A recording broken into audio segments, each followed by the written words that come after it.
9 elected prosecutors across the country, including 2 here in Hampton Roads, announced the formation of Project Fight Against Federal Overreach. It's an effort to hold federal officials accountable. Derek Lytle joins us now in the studio with the details.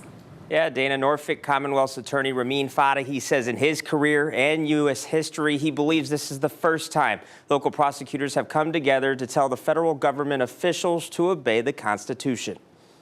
He says fallout after 2 federal agents fatally shot 2 people and growing tensions across America has backed local prosecutors against a wall. At the beginning of my career, I would have never imagined that I would have to say the federal government is promoting lawlessness within its own law enforcement ranks.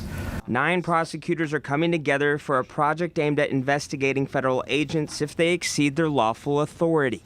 We're in a backwards, upside-down world now, and that means that emergency times require emergency measures.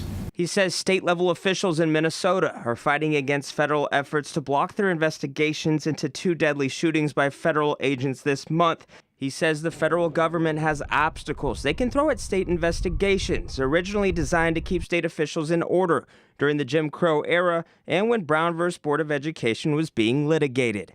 He says now those tactics are being used to block today's state investigations into federal incidents. Authorities in Minnesota had to take the federal government to court and have a federal judge order them not to destroy evidence and not to obstruct the investigation. What kind of a world is that? They're hopeful their coalition makes agents think twice before possibly exceeding their lawful authority moving forward. Hitting that protester in the head, pulling the trigger after they disarm somebody, violating somebody's rights on purpose and with bad intent. I want it to be in the front of their minds. Wait a minute, I'm in Norfolk. Somebody's going to be watching, and maybe, just maybe, that will stop them. 9 out of roughly 2,400 elected prosecutors nationwide, Fatehi believes they are just the first to join. Every one of us should be standing united shoulder to shoulder. This is a national emergency. It's an emergency to the rule of law.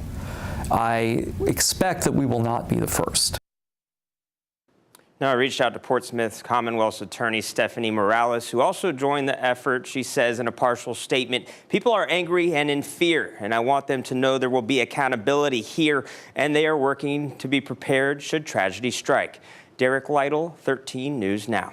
All right, thanks so much, Derek. And Fatehi says the group is raising money for what will act as a legal defense fund when they have to call in extra resources to bring federal charges.